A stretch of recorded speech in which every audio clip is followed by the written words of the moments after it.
जय राधा माधव कुंज बिहारी।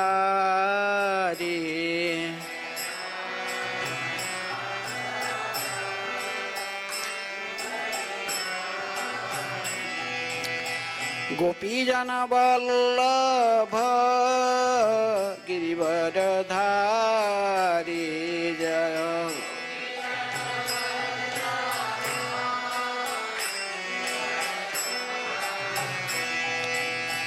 गोपीजन वल्लभ गिरिवरधारी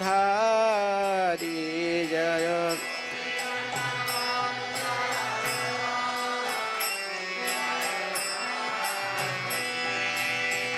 यशोदानंदन व्रज जन रंजन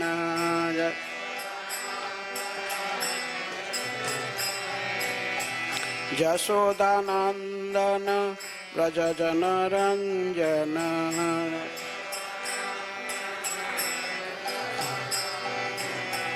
जमुना तीर वनचारी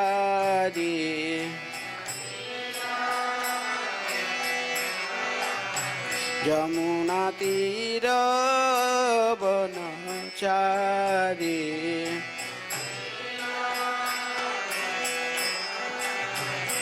जय राधा माधव कुंज बिहारी जय।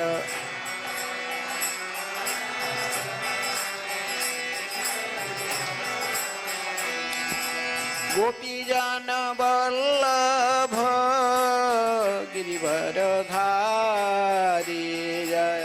गोपीजन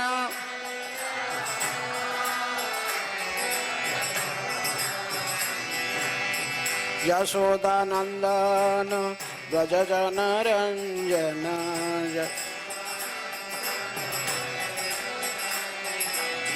जमुना तीर वनचारी।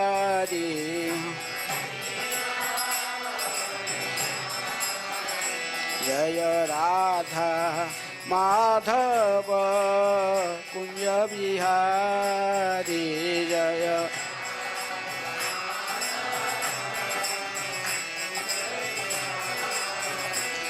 जय श्री कृष्ण चैतन्य प्रभु नित्यानंद श्री अद्वैत गदाधर श्रीवासादि गौर भक्तवृंद।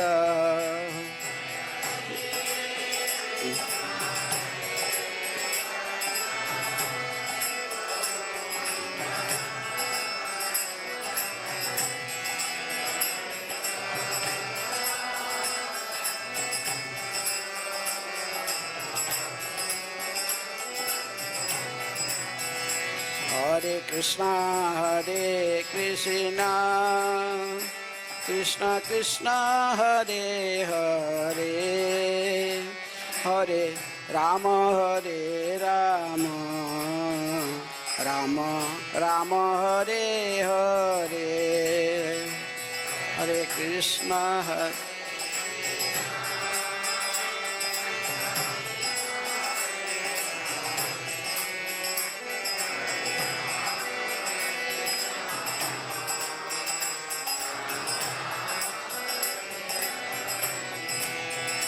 हरे कृष्णा कृष्ण कृष्ण हरे हरे हरे राम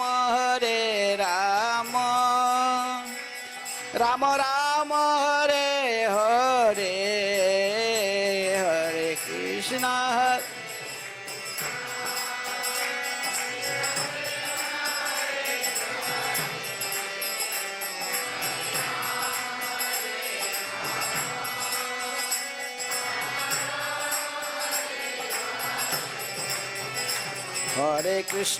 हरे कृष्णा कृष्ण कृष्ण हरे हरे हरे राम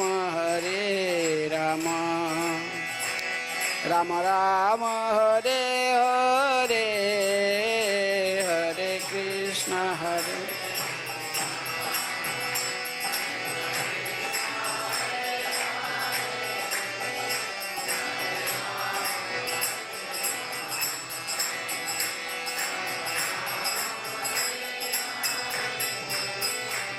हरे कृष्णा कृष्ण कृष्ण हरे हरे हरे राम राम राम हरे हरे हरे कृष्णा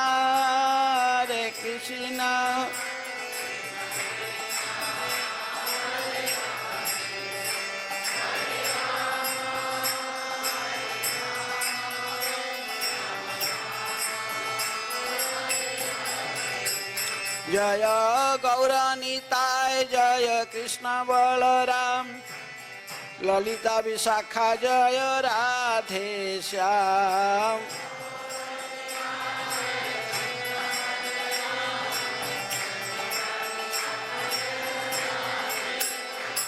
जय प्रभुपाद प्रभुपाद शील प्रभुपाद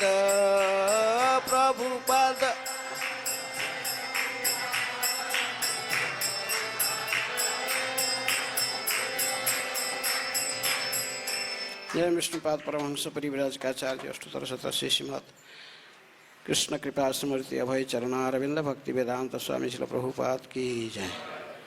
इस्कॉन प्रतिष्ठाता आचार्य बीबीटी प्रतिष्ठाता आचार्य डिवाइन ग्रेस श्रील प्रभुपाद की जय। अनंत कोटि वैष्णव भक्त वृंद की जय। नामाचार्य श्रील हरिदास ठाकुर की जय। प्रेम से कहो श्री कृष्ण चैतन्य प्रभु नित्यानंद श्री अद्वैत गदाधर शिवासादि गौर भक्त वृंद की जय।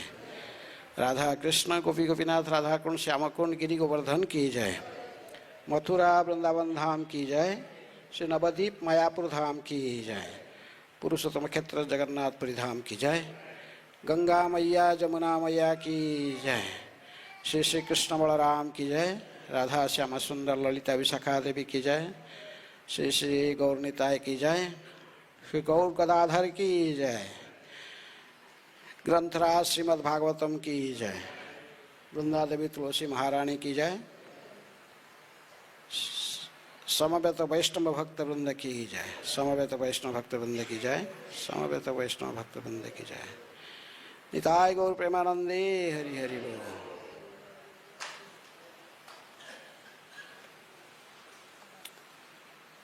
आज लास्ट में कुछ डिक्लेयर हुआ आज गोदाधर पंडित का क्या आविर्भाव, लेकिन मुझे भागवत के श्लोक दिया गया। तो भागवत का ये कहाँ चिन्ह रखा है, ये कहाँ चिन्ह कहाँ रखा?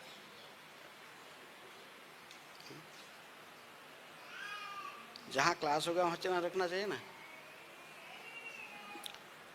ओम नमो भगवते वासुदेवाय।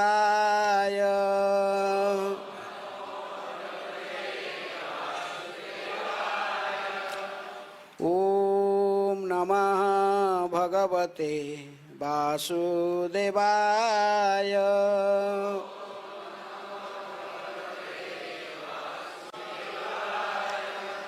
ओम नमः भगवते वासुदेवाय।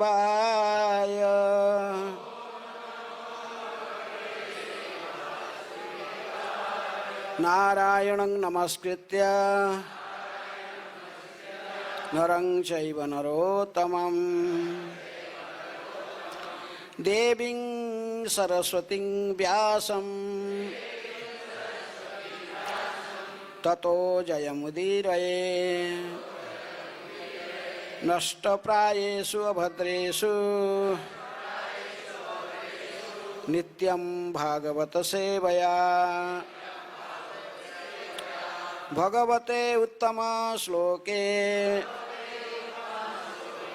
भक्तिर्भवति नैष्ठिकी।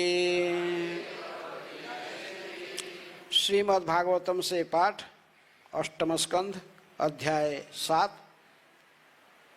शिव जी विषपान करके ब्रह्मांड को बचाते हैं। आज इस अध्याय के 4, 5, 6, 7 नंबर श्लोक में तात्पर्य है। तीनों श्लोक में खुद ही पढ़ रहा हूँ, आप श्रवण कीजिए। 7 नंबर श्लोक आवृत्ति करेंगे। इति तुष्णिं स्थिता दैत्यान् विलोक्य पुरुषोत्तमः स्म एक मैं बोला ने 4 5 6 में पढ़ूंगा, 7 को साथ में आवृत्ति करेंगे, हिंदी भी समझ में नहीं आ रहा। इति तुष्णिं स्थिता दैतान् विलोक्य पुरुषोत्तमः स्मयमान विसृज्याग्रं पुच्छं जग्राह सामरः। इस प्रकार असुरगण देवताओं की इच्छा का विरोध करते हुए मौन रहे। श्री भगवान असुरों के मनोभाव को ताड़ गए, अतएव वे मुस्काने लगे। उन्होंने विचार विमर्श किए बिना तुरंत ही सांप की पूंछ पकड़कर उनका प्रस्ताव मान लिया और सारे देवता उनके साथ हो लिए। कुतस्थान विभागस्त एवं कश्यप नंदनः ममत्थु परमं यत्तामृतार्थं पयोनिधिं। सांपों को किस स्थान पर पकड़ना है यह तय करने के बाद कश्यप के पुत्र देवता तथा असुर दोनों ही क्षीरसागर के मंथन से अमृत पाने की लालसा से अपना अपना कार्य प्रारंभ कर दिया। मध्यमाने अर्णवे सोऽद्रीर्नाधारो यपोविशत् ध्रियमाणं अपि बलिभिर्गारवान् पांडुनंदनः। हे पांडुवंशी, जब क्षीरसागर में मंदर पर्वत को इस तरह मथाने के रूप में प्रयुक्त किया जा रहा था तो उसका कोई आधार न था, अतएव असुर तथा देवताओं की बलिष्ठ हाथों द्वारा पकड़ा रहने पर भी वह जल में डूब गया। अभी साथ में आवृत्ति करेंगे। ते सुनिर्विष्णः मनसः परिम्लान मुखश्रियः आसन् सोपौरुषे नष्टे दैवेन अतिबलियसा। तेषु निर्भिन्नमनसः परिम्लान मुखश्रियः आसन् स्वपुरुषे नष्टे दैवेन अतिबलियसा। तेषु निर्भिन्नमनसः परिम्लान मुखश्रियः आसन् स्वपुरुषे नष्टे दैवेन अतिबलियसा। तेषु निर्भिन्नमनसः परिम्लान मुखश्रियः आसन् स्वपुरुषे नष्टे दैवेन अतिबलियसा।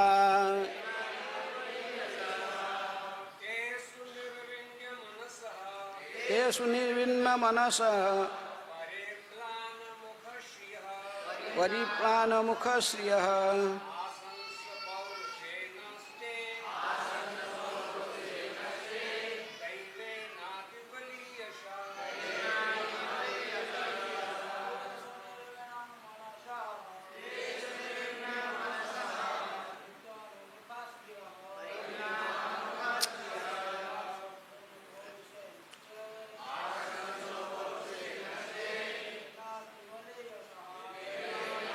कोई माता है?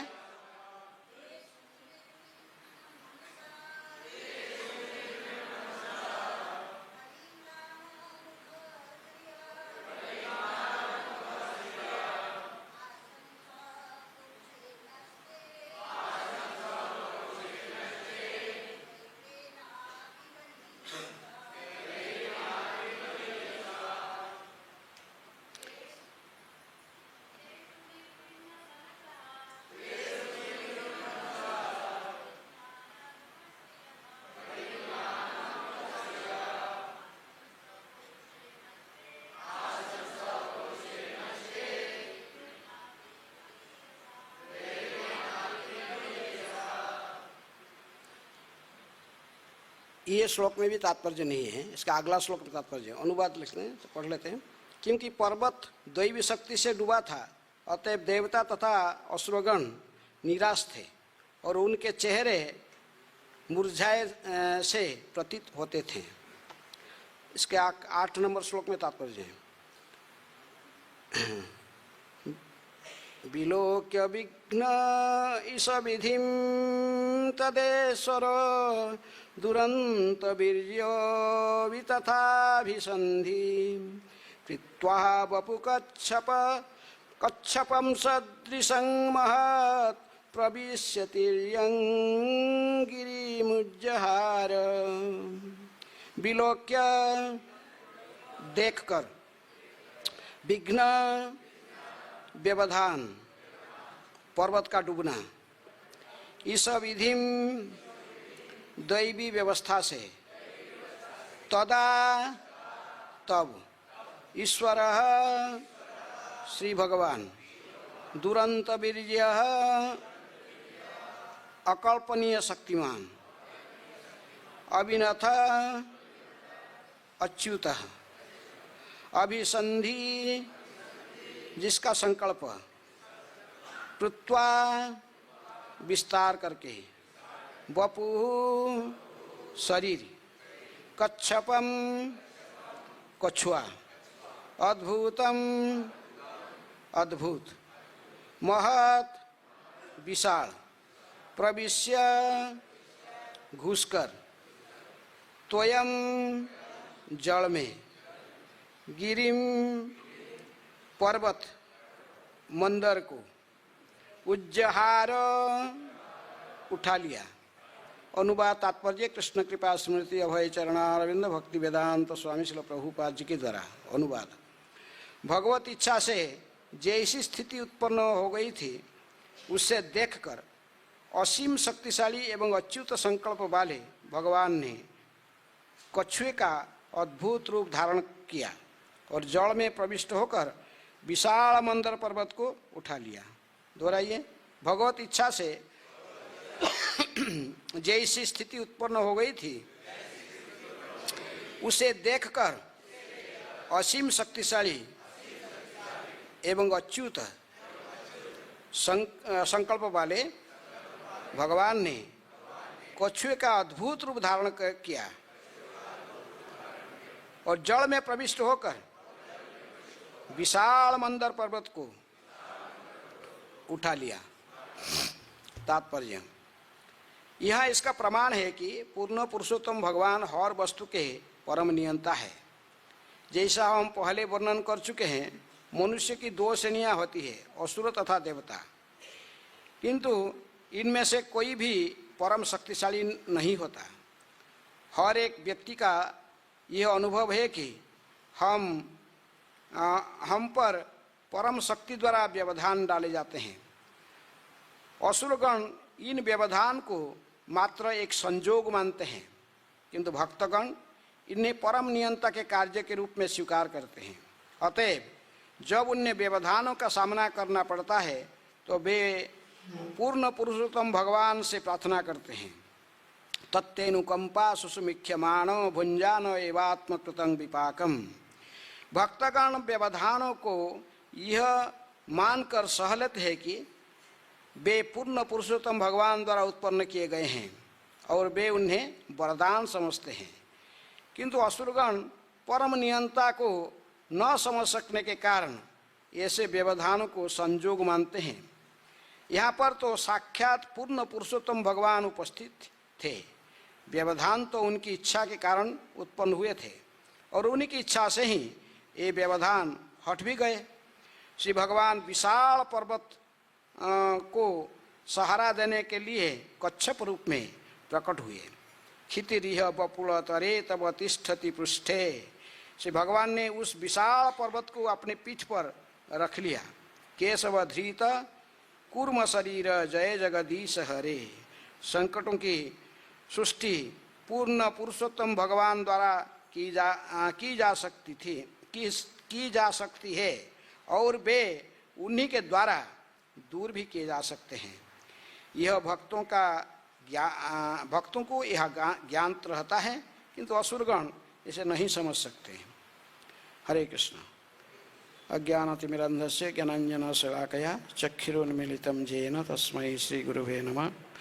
श्रीचैतन्यमनोभीष्टं स्थापितं जनभूतले स्वयं रूपकदा मह्यं ददाति स्वपदान्तिकम्। वन्देऽहं श्रीगुरु श्रीयुतपदकमलं श्रीगुरून् वैष्णवांश्च श्रीरूपं साग्रजातं सहगण रघुनाथानितं तं सजीवं साद्वैतं सावधूतं परिजनसहितं कृष्ण चैतन्यदेवं श्रीराधा कृष्णपदान् सहगण ललिता श्रीविशाखानितांश्च मुखं करोति वाचालं पंगुं लंघयते गिरिं यत्कृपातमहं वन्दे श्रीगुरुदिनतारिणं परमानन्दमाधवं श्रीचैतन्येश्वरम्। नमो विष्णुपादाय कृष्णपृष्ठाय भूतले श्रीमते भक्तिवेदांत स्वामिनिति नमिने। नमस्ते सारस्वते देवे गौरवाणी प्रचारिणे निर्विशेष शून्यवादी पाश्चात्यदेशतारिणे। नमो महावदान्याय कृष्ण प्रेम पदायते कृष्णाय कृष्ण चैतन्य नामिने गुरुदेशे नमः। हे कृष्ण करुणा सिंधु दीनबंधु जगतपते गोपेश गोपिकाकांत राधाकांत नमस्तुते। तप्त कांचन गौरांगी राधे वृंदावनेश्वरी वृषभानुसुते देवी प्रणमामि हरिप्रिये। वाञ्छाकल्पतरुभ्यश्च कृपा सिन्धुभ्येव च पतितानां पावनेभ्यो वैष्णवेभ्यो नमो नमः। श्री कृष्ण चैतन्य प्रभु नित्यानंद श्री अद्वैत गदाधर शिवासादि गौरभक्तवृंद। हरे कृष्णा कृष्ण कृष्ण हरे हरे, हरे राम राम राम हरे हरे। विलोक्य विघ्न ईश विधिं तदा ईश्वरः दुरन्तः वीर्य अभितथाभिसन्धिं कृत्वा वपुः कच्छप अद्भुतं महत् प्रविश्य तोयं गिरिमुज्जहार। भगवत इच्छा से जैसी स्थिति उत्पन्न हो गई थी उसे देखकर असीम शक्तिशाली एवं परम एवं अच्युत संकल्प वाले भगवान ने कछुए के अद्भुत रूप धारण किया और जल में प्रविष्ट हो गए, विशाल मंदर पर्वत को उठा लिया। तो ये प्रसंग अभी चल रहा समुद्र मंथन की, क्योंकि पिछले अध्याय से हम श्रवण करके आ रहे हैं कि किस प्रकार दुर्वासा मुनि के अभिशाप में कारण देवता लोग अपने स्वर्गलोक को खो दिए। तो आप जानते हैं कि दुर्वासा मुनि के किस प्रकार एक दिन स्वर्ग में पधारे थे और वो भगवान विष्णु की एक महाप्रसादी माला अपने गले में डाला हुआ था। इनके इंद्र को देखकर, सामने ऐरावत की पीठ पर बैठे थे इंद्र, आ रहे थे, उनको देखकर बड़े श्रद्धा से मुनि वो खुश होकर दुर्वासा मुनि अपने माला को उतारकर इंद्र की गले में डाल दी, महाप्रसादी माला। लेकिन इंद्र इसको अच्छा नहीं लगा, तो उन्होंने सोचा कि अरे हमारे तो कितनी पारिजात की पुष्प इस स्वर्गलोक में है, इतनी ताज़े पुष्प हमारे पास है, एक साल तक हमारे संसार के ये मर्त्य लोग की एक साल तक वो मुरझता नहीं है, फूल, ये क्या है, माला डाल दिया। तो इंद्र को इसको थोड़ा है ज्ञान करके वो अपने गला से निकाल कर अपने ऐरावत किया, गले में डाल दिया। और हाथी के पशु है वो क्या समझेगा महाप्रसाद की माला का क्या महिमा है। तो दुर्वासा मुनि वहीं पर थे, देख रहे थे जो। अब उन्होंने अपना सुंड से माला को निकाला, नीचे डाला, पैर में कुचल दिया। कौन? ऐरावत ने। अब दुर्वासा मुनि का तो सब लोग जानते कितने क्रोधित हैं, तुरंत ही क्रोधित हो गए। और अभी तो उनको मौका भी था, ये भगवान की माला के प्रति अनुभव ऐसा ही है, अपमान हुआ, भगवान का ही अपमान है। तो इसलिए उन्होंने कहे कि तो बड़ा घमंड हो गया इंद्र है, तुम्हारा समस्त ऐश्वर्य तुम खो दोगे, जिसके लिए तुम्हारे घमंड इतना बड़ा हुआ है। तो इसलिए सब आप श्रवण करके आए पिछले अध्याय से कि राक्षस लोग जब ये बात को पता चल गया और अपने गुरु शुक्राचार्य की हैं, निर्देशन में स्वर्ग आक्रमण करके देवताओं को भगाए सबको हैं। ये तभी हताश होकर सारे देवता लोग ने ब्रह्मा के पास पहुँचे। अब ब्रह्मा जी ने इनको क्षीर सागर के किनारे लेकर भगवान विष्णु की प्रार्थना की, सब लोग मिलके। तो भगवान विष्णु उन्हें देवताओं को ये सलाह दिए कि इस समय आप राक्षसों के साथ युद्ध करने से आपकी जय नहीं होने वाला है, कि उन्होंने अभी ब्राह्मणों के द्वारा विशेष रूप में आशीर्वाद प्राप्त किए हुए, इनके गुरु शुक्राचार्य को प्रसन्न करके उन्होंने बहुत शक्तिशाली बने हुए हैं। भृगुवंशी ब्राह्मण उनके प्रति विशेष कृपा आशीर्वाद किए हुए हैं। ये अच्छा है कि आप लोग संधि कर लो। किसके साथ? राक्षसों के साथ संधि कर लो। संधि करके ये शर्त रखो कि चलो मिल जाएंगे भाई भाई, हम तो एक ही घर के, एक ही माता पिता के संतान है कि नहीं? नहीं, एक ही माता दो है, पिताजी तो एक ही है। आप सभी कश्यप नंदन है। अरे माँ के थोड़ा आप लोग, हम लोग अन्य देवता लोग अदिति के पुत्र है, ये सब दिति के पुत्र, धनु के पुत्र हैं। दिति तो कहे कि देखो ये क्या अच्छा प्रपोजल है कि समुद्र को मंथन करेंगे मिलकर दोनों, और उसमें से क्या निकलेगा? अमृत निकलने से हम उसको बांट के दोनों पर ठीक समान भाव से बांट लेंगे। तो समुद्र मंथन करेंगे और उसमें अमृत रही। प्रपोजल तो भगवान विष्णु की था। और उन दिनों में राक्षसों के राजा कौन थे? बलि महाराज। बलि महाराज भी महान भक्त है भगवान के, इसलिए भगवान विष्णु की प्रपोजल सुनकर उन्होंने भी स्वीकार कर लिया बलि महाराज। तो समुद्र मंथन करने के लिए जब दोनों पक्ष सम्मति प्रदान किया, तो पहले मंथन करने के लिए क्या होगा? मथनी मथनी के रूप में जो रहेगा, क्या मथनी का दंड होता है, जैसे दधि को मंथन करने दंड। तो इसलिए क्षीर समुद्र को मंथन करेंगे तो उसमें तो मथनी कौन सा होगा ना? मंदर पर्वत। और पर्वत पूरा किससे बना हुआ था? सोने से बना हुआ पर्वत है। तो इसलिए सब बड़ा उत्साह के साथ राक्षस लोग और देवता लोग मिलकर गए और बहुत प्रयास करके उठा तो लिए, उसको उखाड़ लिए। किसको? मंदर पर्वत को। लेकिन थोड़ा देर आकर और उनका शक्ति ह्रास हो गया और उसको धारण करना भी शक्ति नहीं लगा, गिर गया पर्वत। और उसी से कई कुछ देवता कुछ और राक्षस सब कुचल गए उसमें। पूरा हताश हो के सब पूरा निराश हो गए। तो उससे भगवान आकर फिर देखिए कैसा इनकी स्थिति हो गया। भगवान अपने अमृतमयी दृष्टि से इनके पर दृष्टिपात करके ही फिर इनको सब जीवित करा दिए। और भगवान ने बोले चलो ठीक है, अपने बाएं हाथ से उठा के पहाड़ को ऐसे हाथ में, इतने सारे देवता लोग आए और राक्षस लोग लग के उठाए थे, उसको पकड़ नहीं पा रहे थे। भगवान ने आसान से बाएं हाथ से उसको उठाकर अपने गरुड़ के पीठ पर रख दिए। और गरुड़ के पर इसके बाद सारे सबको बोले कि राक्षस ये देवता सब गरुड़ा पीठ में बैठ गए। बोले सभी लोग बैठ जाओ। बस सबको लेकर भगवान आ गए। कहाँ? क्षीर सागर, जहाँ मंथन होने का था, क्षीर सागर समुद्र को। वहाँ पहुँचने के बाद भगवान ने गरुड़ को कहे कि अभी तुम्हारा काम अभी नहीं है, तुम अभी चले जाओ अपने स्थान में। क्योंकि जानते अभी वासुकी नाग को उन्होंने मंथन की रस्सी के रूप में उपयोग करेंगे। तो उसको सप्तक देवता और राक्षस लोग कहे तुमको भी अमृत का भाग देंगे, इसलिए तुम भी मंथन में हमको सहायता करो, तुम रस्सी बनो। तो इसलिए वासुकी नाग जब तक वो गरुड़ रहेगा फिर उधर आना उसको मुश्किल हो जाएगा।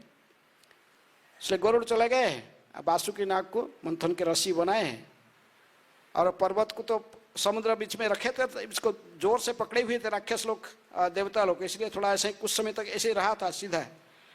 लेकिन नीचे तो इसके कुछ नीचे से सपोर्ट कुछ नहीं था। जब मंथन प्रारंभ कर दिए तो फिर अभी मंथन प्रारंभ नहीं हुआ। अभी मंथन जब प्रारंभ कर दिया तो वो पूरा डूब गया पूरा पर्वत नीचे। जितनी भी प्रयास करने पर भी इनके शक्तिशाली पकड़ में भी होने पर भी फिर वो संभाल नहीं पाए, वो नीचे चला गया। तो इसी स्थिति में पूरे फिर हताश हो गए। दोनों राक्षस और देवता हताश हो कि फिर हाँ जब देखे जब ये ऐसे हताश होकर जब क्या जाए इस स्थिति में बड़े सोच में पड़ गए थे। तो भगवान अच्युत हरि उस स्थान पर प्रकट हुए, वहाँ पर आए भगवान। और भगवान वहाँ पर आकर ये श्लोक 8 नंबर श्लोक में कहते कि विलोक्य विघ्न इस विधिम, इसको देखकर भगवान की इच्छा से ही है, इस विधिम दैवी व्यवस्था भगवान की इच्छा से ही ये ऐसा ही डूब गया पहाड़। इसको देख भगवान ने स्वयं आगे देखे दुरंत वीर्य, जो कि अकल्पनीय शक्ति वाले जो भगवान है और जो अच्युत नाम से जो प्रसिद्ध है, ये कभी भी अपने भक्तों को रक्षा करने में कभी भी च्युते नहीं। भगवान सब समय अपने जोगक्षेम भक्तों की वहन करते हैं। इन्होंने आकर देखी कि स्थिति को देखकर समझ गए हैं ये सब स्थिति ऐसा ही भगवान के द्वारा किया जा रहा है कि भगवान बताना चाहते कि देखो तुम लोग मेरे सहायता के बिना कुछ भी नहीं कर सकते हो। पहले तो पहाड़ को भी उठा के ला नहीं पाए, तो उसको मैं ही भगवान ने उठा के लाया फिर यहाँ तक है गरुड़ पीठ में रखकर। अभी मंथन करने के लिए प्रारंभ कर रहे थे, मथनी भी जो मंदर पर्वत वो भी पानी में डूब गया। इसलिए भगवान ने क्या किया, कृत्वा बपु कच्छपम अद्भुत महत। तो भगवान ने एक अद्भुत विशाल महत विशाल रूप, किसका रूप धारण कर लिया, कछुआ की। क्योंकि पानी के अंदर है ना, तो जैसे बराह अवतार पानी के अंदर घुस के कीचड़ से कौन पृथ्वी को उठाएगा, इसलिए बराह अवतार लिए थे। अभी कछुआ भी फिर नीचे उठकर उनको अभी मंदर पर्वत को उठाकर उसी को वो स्वयं सहारा बनकर इसको सपोर्ट देंगे मंदर पर्वत को। तो इसलिए भगवान ने विशाल कछुआ की रूप धारण किया। अद्भुत है कछु केशव धृत कच्छप रूप है। जैसे प्रभुपाद ने अच्छा दशावतार स्तोत्र से कोट किए इधर है, क्षितिरिह विपुल तरे तिष्ठति तव पृष्ठे। इतनी विशाल कछुआ के रूप, ऐसे कछुआ जैसे देख रहे आप राधा कुंड में कभी कभी ऐसे मुख गुण कहीं इधर उधर जमुना किनारे कहीं कैसी घाटी पार कभी कभी, वो कछुआ कैसे हैं जो ये मंदर पर्वत को जो उठाया और उनके नीचे रहकर उसको सपोर्ट दिए। तो कछुआ कितना बड़ा है, बितला माने बहुत बड़ा, माने कितना बड़ा है। आप इस कछुआ को देखोगे तो आपको दिखाई पड़ेगा पूरा उसका आयतन, देख पाओगे कितना बड़ा है, 8 लाख योजन पिछले पता गया 8 लाख योजन। 8 लाख योजन माने कितने विशाल है। अब तो क्या 80 लाख योजन, 80 लाख माइल विस्तारित।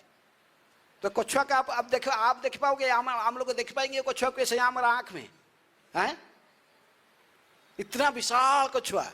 नहीं तो ये इतना बड़ा पर्वत है ना, मंदर पर्वत को विशाल पर्वत है, पर्वत को फिर सपोर्ट दे नीचे उठा जब। तो इसलिए भगवान ने इतनी विशाल कछुआ रूप धारण करके है और फिर पानी के अंदर घुस के नीचे जाकर फिर वो मंदर पर्वत को उठा लिए पीठ में, पीठ के सहारे से फिर इसको अपने स्थान पर रख दिए और खुद ही नीचे पीठ के इसका पीछे नीचे रह गए। कृत्वा बपु कच्छपम अद्भुत महत प्रविश्य तोयं गिरिमज्जरहार।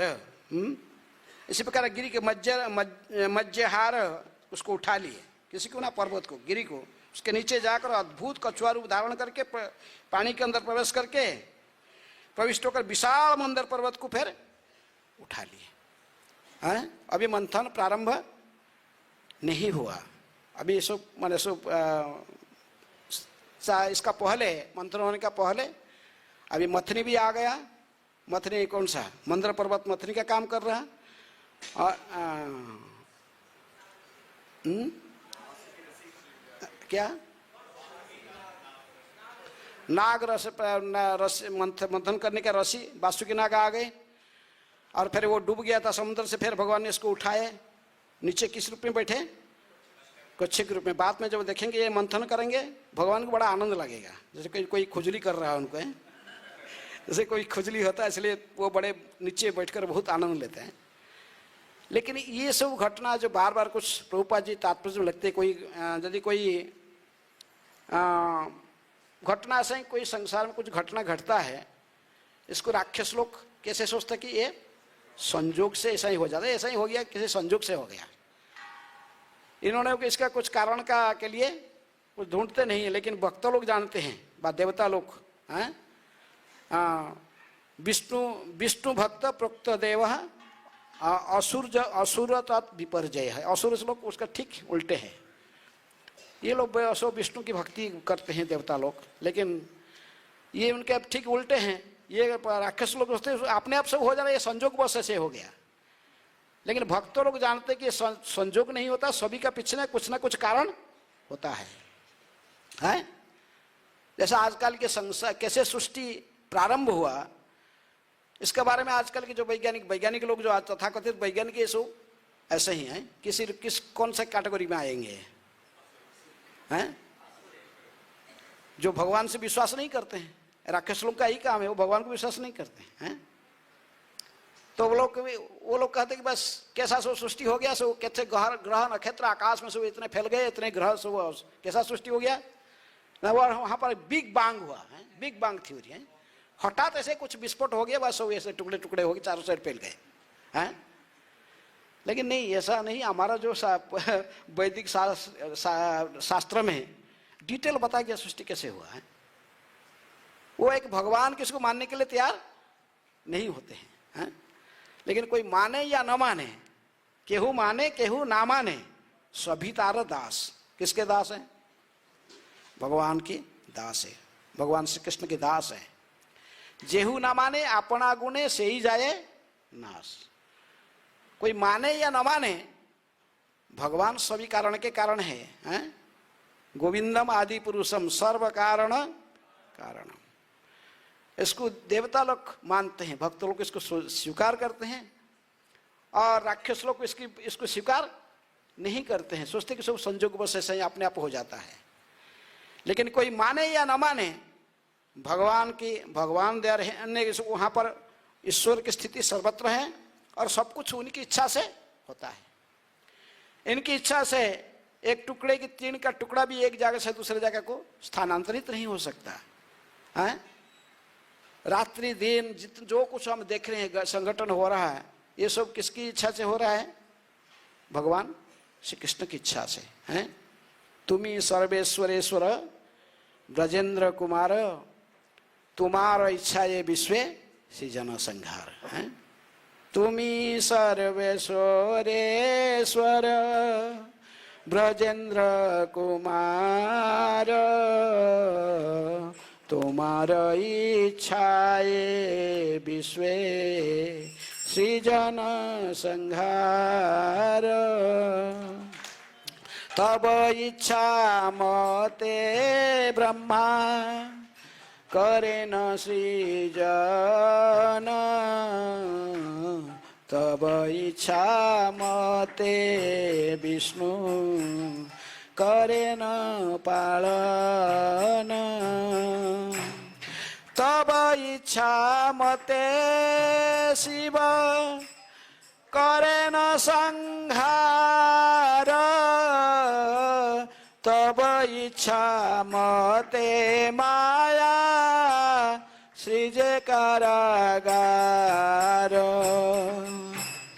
तब इच्छा मते जीवे जन्म मरण,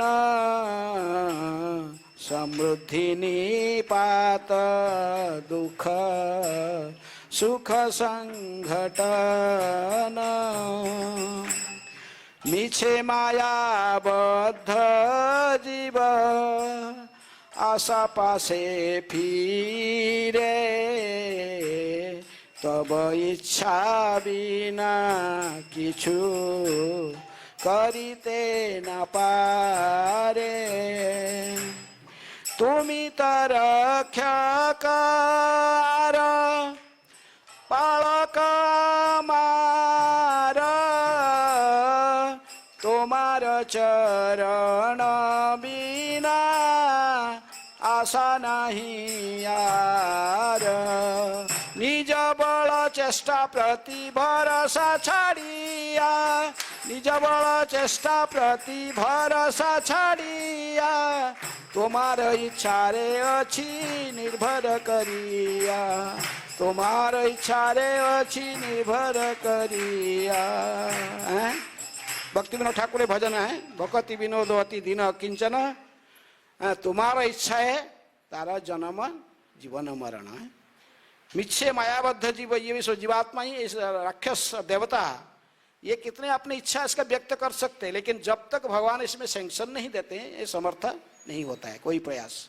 मिच्छे मायाबद्ध जीव आशा पासे फिरे तब इच्छा बिना किछु करिते न पारे। बहुत प्लान हम बनाते हैं, बहुत को सोचते हैं, प्लान बना सब कुछ करते हैं। गीता में भगवान कहते हैं जो कुछ घटना संसार में घटित होता है, जो कुछ होता है इसका 5 कारण है, लेकिन अंतिम कारण जो दैव है वो दैव जब तक सपोर्ट नहीं देगा और कुछ नहीं होगा है। जब भी और सब कुछ आप सपोर्ट मिल गया, जो कोई कार्य करने के लिए हमारा कोई स्थान चाहिए है, शरीर है, फिर इंद्रियां है, इंद्रियों की भिन्न भिन्न वाली चेष्टा का प्रयास करते हैं, लेकिन ये सब कुछ करने के बाद भी जब तक किसका सैंक्शन नहीं हुआ, दैव चैव्यात्र पंचमम, दैव की सपोर्ट नहीं हुआ, भगवान की सपोर्ट नहीं हुआ, तब तक वो सफल नहीं हो सकता है।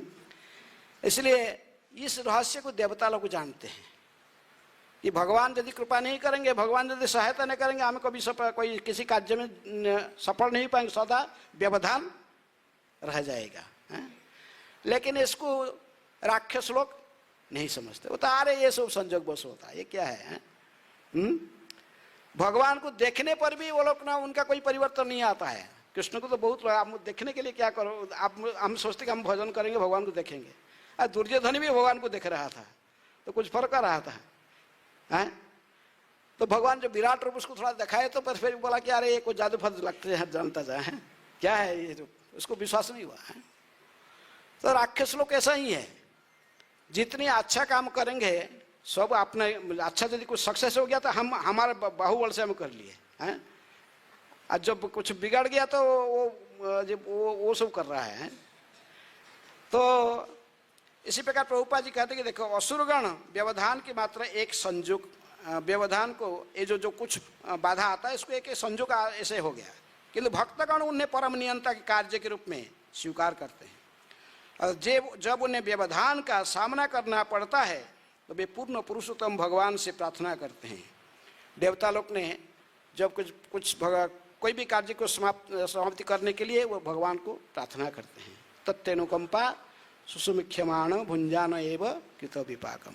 राक्षसों के ठीक विपरीत भक्त लोग सोचते कि बहुत कुछ मुझे भोगना था, लेकिन भगवान ने कृपा करके थोड़ा सा हमको कष्ट दिए हैं।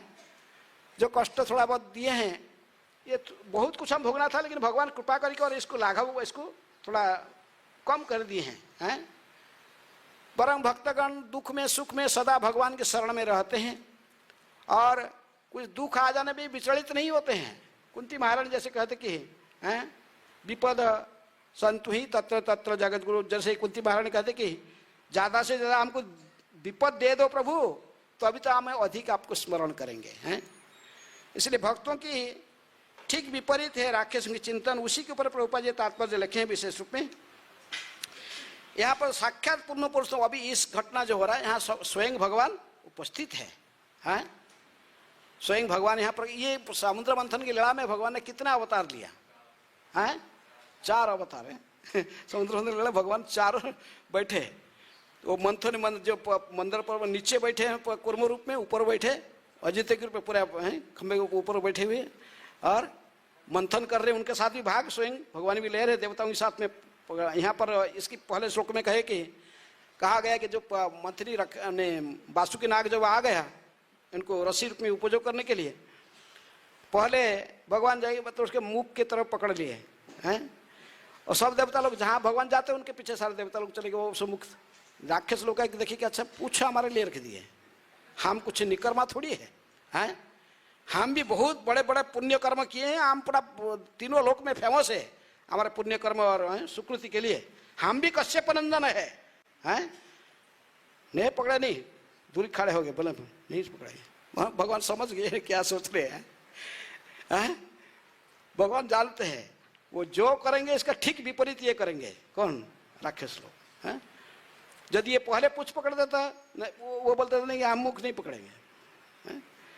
जो भी भगवान जानते हैं, हम जो का इसलिए जानकर देवता लोग को ले गए, मुख के पास ले गए। लेकिन बोले नहीं, हम पूछ नहीं पड़ेंगे, पूछ अपवित्र जाता है, माना जाता है, पूछ को थोड़ी हम पकड़ते हैं। हम भी कश्यप नंदन है, हम मुख के साइड पकड़ेंगे। भगवान ने मुस्कुराते हुए तुरंत वहां से निकाल कर आकर पूछ के साइड पकड़े। देवता लोग भी आ गए। हैं कि मुख के कौन सा साइड पकड़ना चाहिए, मुख का क्यों पकड़ना नहीं चाहिए? बात में देवताओं को पता नहीं, वो राक्षसों को पता चलेगा। जब मंथन शुरू हो जाएगा, वासुकी नाग जब श्वास छोड़ेगा, सो पूरा विषाक्त है श्वास है, उसके विषाक्त सब गर्म हवा, जब गर्म तो लेकिन बहुत पॉइजनस है, सांप है, सांपों की राजा है वासुकी, है वासुकी नाग। और तो वो समझ में आएगा। है भगवान इसलिए जानबूझकर देवता लोग नहीं, लेकिन सदा सदा भगवान के संरक्षण में रहते हैं। भगवान जो करते हैं उसी को अनुसरण करते हैं, उसी से वो सब समय विपद से बच जाते हैं। तो इसलिए पूर्ण भगवान स्वयं वहां पर उपस्थित थे। अब उन्हीं की इच्छा से सब हो रहा था, प्रभुपाद लिखते कि, लेकिन इसको राक्षस लोग नहीं समझ पा रहे थे। लेकिन भगवान इस स्थिति में ये सभी को माने हताश होकर, जो देवता राक्षस लोग मंथन से विरत हो रहे थे, स्वयं विशाल कच्छप का रूप धारण, केशवधृत कच्छप रूप, कछुआ रूप धारण करके समुद्र के जल में फिर नीचे तक चला गए। और उस जो डूब गया था मंदर पर्वत को फिर अपने पीठ पर रखकर ऊपर को इसको उठा दिए हैं और नीचे स्वयं बैठे हुए। स्थिति में अभी मंथन प्रारंभ हुआ नहीं, होने वाला है। तो ये कछुआ के रूप में भगवान जब रखते हैं तो सदा अपने भक्तों को रक्षा करते हैं। जब रामानुजाचार्य जगन्नाथपुरी में आए थे, जगन्नाथपुरी में आकर तो वो लोग सब तो पूजा विधि जो चल रहा था उसको उनको पसंद नहीं हुआ। उन्होंने कहा कि जो पंचरात्रि के विधि के अनुसार पूजा होना चाहिए। इधर जगन्नाथ मंदिर के जो पूजा सिस्टम वो तो स्वयं ब्रह्मा जी जो प्रतिष्ठित किए थे उस समय दिए थे, जो विधि बताए थे हैं कि विष्णु जामल, जगन्नाथ जी की पूजा अर्चन के लिए विष्णु जामल है, रुद्र जामल में बलराम की पूजन होता है और देवी जामल में सुभद्रा के पूजन होता है। लेकिन ये पंचरात्र विधि वहाँ अप्लाई नहीं होता, उससे अलग विधि। तो इन्होंने ये पंचरात्र विधि चलाने के लिए चाह रहे थे, हैं तो इसलिए वो राजा को भी कन्विंस कर लिए। और युक्ति तर्क में, पांडित्य में रामानुजाचार्य साथ में कोई युक्ति नहीं कर सकता। ब्राह्मण से वो बाध्य होकर जगन्नाथ जी के पास में ही प्रार्थना की, प्रभु हमें तो कई हजार सालों से आपके पूजा ऐसे चल रहा है और ये है कि पूजा चेंज चांज करेंगे क्या, इसके हाँ कुछ कीजिए। सो रो राग भगवान को प्रार्थना करके चले गए। रामानुजाचार्य सोए हुए थे कहाँ? जगन्नाथपुरी में। और सुबह जो जग रहे थे कहाँ था? कुर्म क्षेत्र। कुर्म क्षेत्र वहाँ से लगभग कितने हैं वो? कुर्म क्षेत्र लगभग 500-700 किलोमीटर होगा। वहाँ से उठा के वहाँ फेंक दी। हैं रामानुजाचार्य सुबह सुबह उठ रहे थे, कहते कहाँ पर हूँ? क्योंकि कुर्म भगवान का विग्रह है, बहुत सुंदर कुर्म भगवान के हैं, स्वयंभू विग्रह है कुर्म भगवान। लेकिन उठी के देखे कि ये तो विशाल, पहले सोचे कि ये कोई शिवलिंग होगा, हैं लेकिन बाद में जब सतर्कता के साथ इसको अन्वेषण किए, देखे तो फिर देखे कि तो कुर्म भगवान है। फिर वहाँ पर वो मंदिर निर्माण किए। लेकिन रामानुजाचार्य जैसे जगन्नाथ उठा के उनको समझ के कौन ये काम करेगा, रात में तो उठाई कौन फेंक देगा उधर से, हैं भगवान जो चाहेंगे कुछ भी कर सकते हैं। लेकिन रामानुजाचार्य भक्त होने के कारण इन्होंने कुछ बुरा नहीं सोचा। समझा बोले राम जो कि भगवान जो करते हैं निश्चित रूप में हमारे मंगल के लिए करते हैं। फिर उन्होंने कुर्म भगवान की सेवा पूजा से प्रतिष्ठित कर दिए। तो इसलिए भगवान की लीलाएं बहुत अद्भुत हैं, लेकिन भक्त लोग इसके रहस्य को समझते हैं और अभक्तजन राक्षस लोग भगवान को समझ नहीं पाते हैं, इसलिए भगवान के विरोधी बन जाते हैं। आज और एक विशेष महोत्सव है श्रील गदाधर पंडित के हैं तिरोभाव। कोई आविर्भाव कर रहा है, कोई तिरोभाव कर रहा है। कौन तिरोभाव कर रहा है? आज आविर्भाव तिथि है, अनाउंस हुआ। हाँ तो गदाधर पंडित सर्व पांडित्य साराख्यं प्रेम रत्न विभूषणम माधवात्मजंग वंदे वंदे राधा गदाधरम। गदाधरम, ये गदाधर पंडित के प्रणाम मंत्र में कहा जाता है कि वंदे राधा गदाधरम। तो गदाधर कौन है? राधा रानी, स्वयं राधा रानी जो पंचतत्व में, जो कृष्णलीला में थे पंचतत्व में, पंचतत्वात्मकं कृष्णम भक्त रूप स्वरूपकम भक्ता अवतारं भक्ताख्यं नमामि भक्त शक्तिकम। स्वयं भक्त रूप गौरांग, भक्त स्वरूप नित्यानंद, भक्त अवतार अद्वैताचार्य, भक्त शक्ति गदाधर पंडित, और भक्त के रूप में स्वयं नारद मुनि। कौन? श्रीवास ठाकुर। तो इसलिए राधा रानी का ही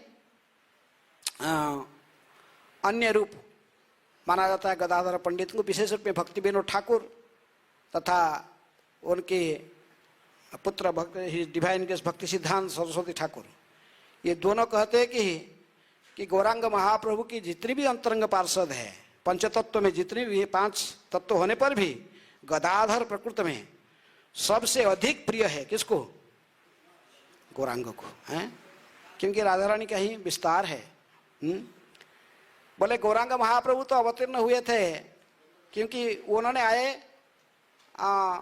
कृष्ण है, लेकिन राधा रानी के भाव को कैसा है? राधया प्रणय माधुरी कीदृशवा नैवा ये न अद्भुत मधुरी में कीदृशवा मदीय सौख्यम चाष्य मदनुभवत कीदृशम बेतिलोभा इति समाध्या समजनी सची गर्भ सिंधु हरिंदु। सची गर्भ सिंधु से हरि गौर हरि जो प्रकट हुए राधा रानी को ही समझने के लिए। राधा का प्रेम कैसा है? राधे प्रणय माधुरी कीदृशवा नैवा, अद्भुत माधुरी में कीदृशवा मदीय, स्वयं का माधुरी में को स्वयं आस्वादन करना चाहते, जिसको राधा रानी आस्वादन करती है वो कैसा है? और राधा रानी जो कृष्ण को प्रेम करके आनंद लेता है, वो आनंद सौख्यम चाष्य मदनुभवत कीदृशम बेतिलोभात। 3 लोभ उनके मन में था।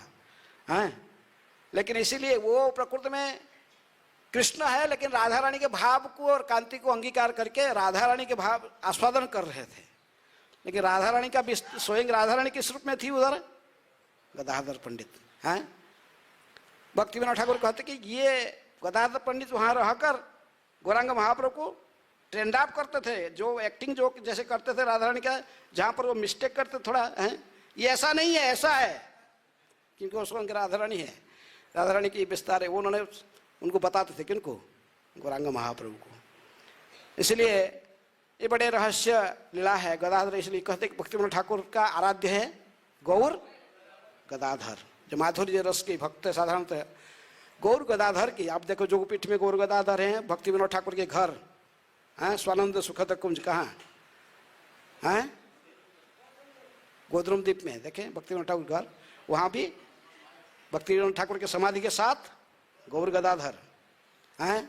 गौर गदाधर को ही राधा कृष्ण के रूप में सेवा करते थे भक्ति विनोद ठाकुर हैं। तो इसलिए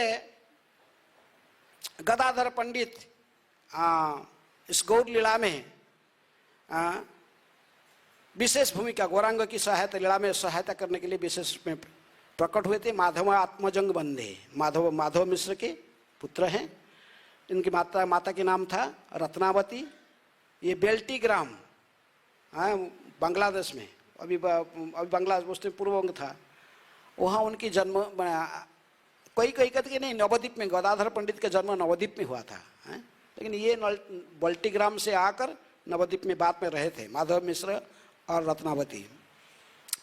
ये गौरांग महाप्रभु से ऐसे ही लीला में लगभग 6 साल उम्र में कम थे। कौन? गदाधर पंडित। गदाधर पंडित का पूरा इतिहास, पूरा जीवन ही कहाँ पर मैंने लीलाओं को सब व्याख्यान करने तो पूरा क्लास बेसट होता था, लेकिन समय खाली मुझे थोड़ा सा कहीं कुछ घटना। विशेष रूप में वो सदा वैष्णव की सेवा में रत रहते थे। कोई भी वैष्णव नवद्वीप में आता था, वैष्णव को मिलते थे और ये सिद्धांत को प्रैक्टिकल जीवन में उतारने वाले थे गदाधर पंडित। छाड़िया वैष्णव सेवा निस्तार पाइछे के बा। ऐसा कौन व्यक्ति है वैष्णव सेवा किए बिना ही संसार से उद्धार हो गया? इसका प्रैक्टिकल उदाहरण, जो भी वैष्णव आता था उनकी सेवा करते थे, उनसे कृष्ण कथा सुनते थे। ईश्वरपुरी आए तो ईश्वरपुरी से जाकर प्रत्येक दिन गदाधर पंडित बैठकर उनसे कृष्ण चरितामृत उन्होंने लिखे थे, तो उसको लीलामृत, कृष्ण लीलामृत उसको सुनते थे। भाव विहोड़ होकर आंख से अश्रु बहाते हुए बड़े बड़े वैष्णवंगलों का सब समय आशीर्वाद था। किसके ऊपर? गदाधर पंडित के रूप में। निमाय ठीक इसे उल्टे, बचपन से बहुत नटखट सब छिड़ते थे उसको, लेकिन गदाधर पंडित बचपन से ही बहुत शांत स्वभाव की वैष्णव सेवक थे। वैष्णव को दर्शन करना, सेवा करने में बड़े आनंद था।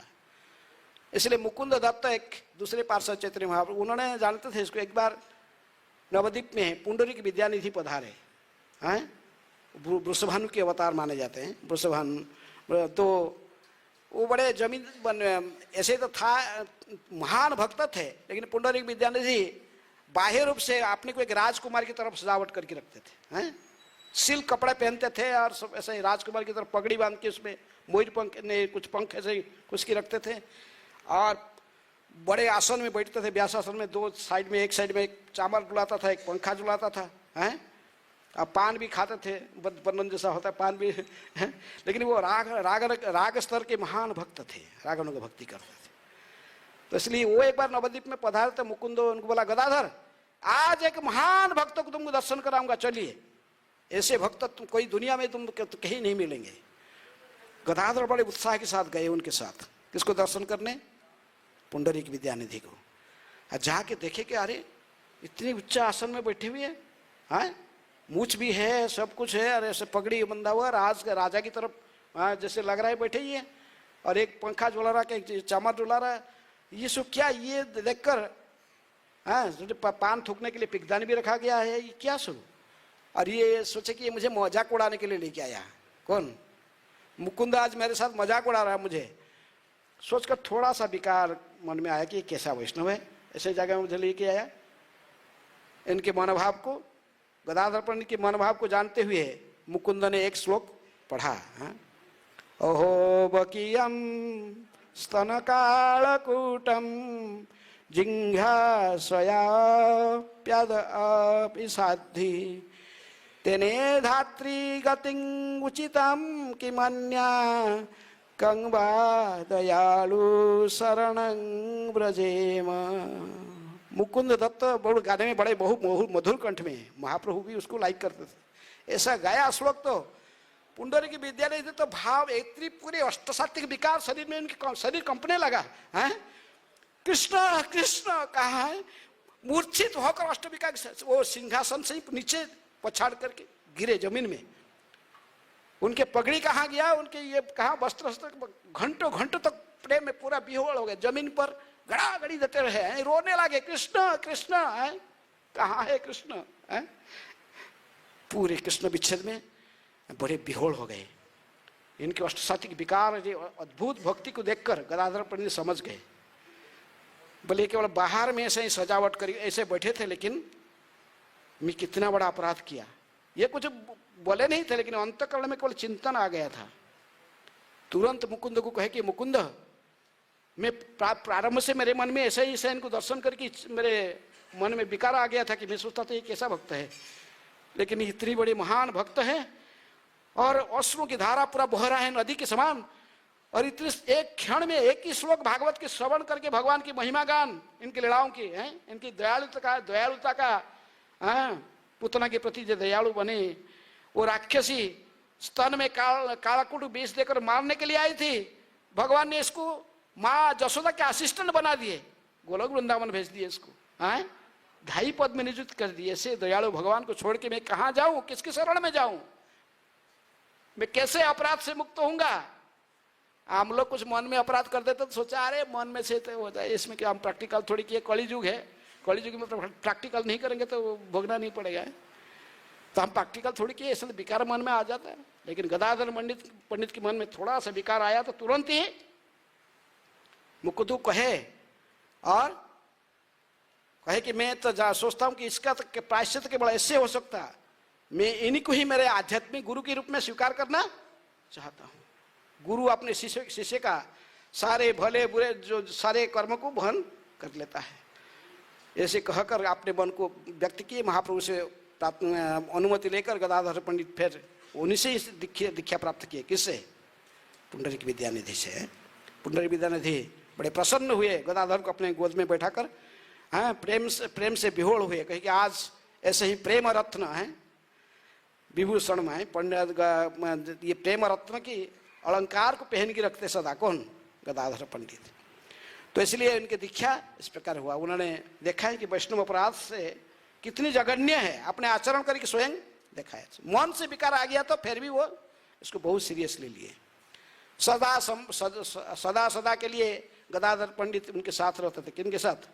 गौरांगे के साथ है। इसलिए कहते कि गदाइर गौर है। गदाई गौरांग किसका है? गदाधर के ही है। विशेष में जब गया से वो आए, महाप्रभु ने ईश्वरपुर से दीक्षा लेकर आगे प्रेम में विहोड़ हो रहे थे हैं। तो एक दिन सची का आंगन में खड़े थे। महाप्रभु कहे कि कृष्ण कृष्ण कृष्ण गदाधर, कृष्ण कहाँ है? कृष्ण कहाँ गए? कहाँ जाऊं, कहाँ पाऊं ब्रजेंद्र नंदन, कहाँ है कृष्ण? गदाधर। गदाधर कहे कि कृष्ण अभी अभी, कृष्ण तो आपके हृदय में है। आप गीता पढ़ाते हो, पंडित हो। ईश्वर सर्वभूतानां हृदय से, कृष्ण आपके हृदय में बैठे, मेरे हृदय में। फाड़ने लगे नाखून में। कौन? महाप्रभु। फाड़, हनुमान की तरफ फाड़ के देखूंगा मेरे हृदय में कैसे है। तो तुरंत ये नाखून लगे फाड़ने। सची माता अपना डर गई हैं, ये क्या कर रही? गदाधर कह के अभी थे आपके हृदय में, अभी चले गए, आप इसे बाहर चले गए हैं। तो पूरा उनका जो फाड़ रहे थे बंद हो गया है। सच्ची माया ने कही गदाधर तुम बड़ा बुद्धिमान है, तू सदा मेरा गौरांग की रक्षा करते रहना, सदा मेरे गौरांग के साथ रहना, छाया के समान, कभी उसको छोड़ना नहीं। तब से गौरांग के साथ सदा रहने लगे। कौन? गदाधर है। गौरांग। तो गौरांग गदाधर हैं। महाप्रभु जो व्याकरण दोनों पढ़ते थे गंगादास टोली में, ये व्याकरण के छात्र थे। कौन? गदाधर। महाप्रभु तो बड़े उस समय पंडित, निमाय पंडित में ख्यात थे, सबको छीड़ते थे। गदाधर को भी छेड़े, लेकिन गदाधर कुछ बोलते नहीं थे, चुपचाप वो शांत रहते, कुछ नहीं बोलते थे। एक दिन सामने सामने आ गए हैं, बोले गदाधर बड़ा पढ़ता है, क्या पढ़ता है? व्याकरण पढ़ता है। बोल मुक्ति का अर्थ क्या है? मुक्ति शब्द का क्या अर्थ बोलो? तो उन्होंने कुछ अर्थ क्या था उसको फिर खंडित की। बोले नहीं है, नहीं, अत्यंतिक दुख का निवृत्ति के मुक्ति कहते। वो कहने लगा था, बोले ये सही नहीं, जाओ दोबारा पढ़ के आके बोले बता निकाल। गदाधर सोचते थे कि इतनी उद्धत है, लेकिन इतनी तीक्ष्ण बुद्धिमान है, एक अर्थ एक शब्द का 50-100 अर्थ निकाल देता है। ये यदि कृष्ण की भक्ति करेगा, उस समय निमाय पंडित जानते ये भक्ति नहीं करते थे, तो बोले कि ये यदि कृष्ण भक्त बन जाएगा हैं, कितनी अच्छा होगा। भक्त सभी, सारा नवद्वीप में सभी को ये भक्त बना देगा हैं। उनकी भावधारा को जानते हुए महाप्रभु ने कहे कि गदाधर ठीक है, समय आने पर बनो है।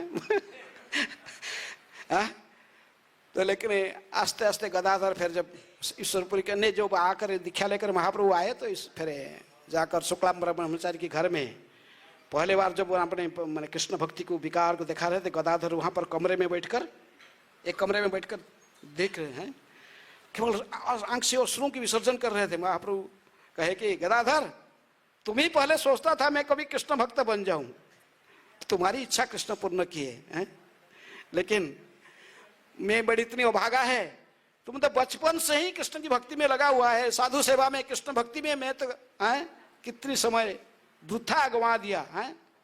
मानव जन्म लभिया राधा कृष्ण ना भजिया, जानिया सुनिया विष खाइनु, हरि हरि विफले जन्म गवाइनु।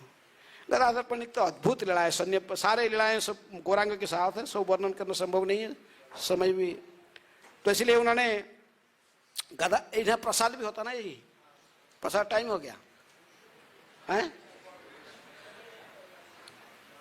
तो ठीक है, नवद्वीप लीला, सन्यास लीला में जितनी लीला सब में गदाधर है। संकीर्तन लीला में जब सभी जो फिर जो सन्यास ले महाप्रभु भी 4 व्यक्ति जो महाप्रभु के साथ में गए थे उनमें से एक थे। कौन? गदाधर पंडित हैं। महाप्रभु के सन्यास लेंगे, महाप्रभु 4 लोग बताए, उनमें से एक थे, गदाधर को बताया था। गदाधर तक पहले कि ये क्या, सन्यास लेने से ही तुम कृष्ण मिलेंगे? आपकी माता है, इसके घर में रहकर गृहस्थ जीवन में भक्ति करने के बाद कृष्ण नहीं मिलते। बहुत उनको दिखा, लेकिन महाप्रभु तो मानने वाला है नहीं। सन्यास लेने के बाद गदाधर भी उनके साथ आ गए। कहाँ? जगन्नाथपुरी में। पुरी में आकर महाप्रभु ने को स्थान कहाँ दिए थे? टोटा गोपीनाथ है। आज भी ये देखे, जो रामानंद के मुख से तो कृष्ण कथा सुनते थे, स्वरूप दामोदर के मुख से भगवान ने, चैतन्य महाप्रभु ने गीत गोविंद और जितने सब रस काव्य है इसको श्रवण करते थे। चंडीदास विद्यापति की गाया हुआ गीत हैं, और जयदेव गोस्वामी की, और सारे रस काव्य को उनके मुख से सुनते थे कृष्ण कथा को। रामानंद राय को यदि भागवत सुनना है तो किसके मुख से भागवत सुनते थे? गदाधर पंडित।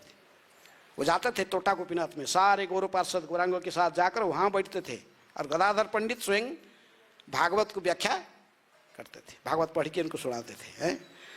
तो इसलिए वहीं पर एक दिन भागवत पढ़ते पढ़ते हठात विहोड़ हो गए।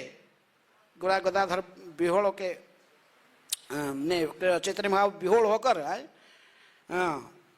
हाथ को ऐसे पसारने लगे, ढूंढने लगे, कहाँ है कृष्ण, कहाँ कृष्ण।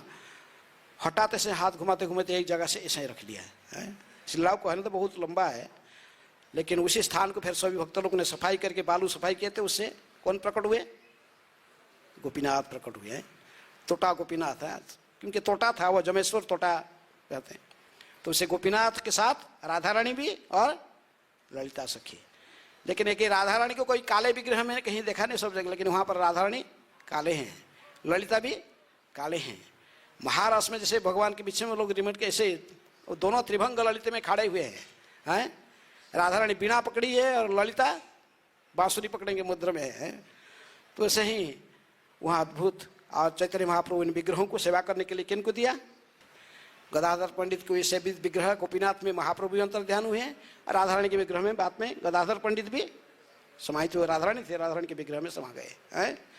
तो उनकी लीला तो अद्भुत लीला है। गदाधर पंडित की पूरा चरित्र बोलने के लिए फिर 2-3 घंटा चाहिए। तो इसलिए अभी आप लोग को प्रसाद के लिए सो लाइन लग के सामने खड़े हो गए हैं।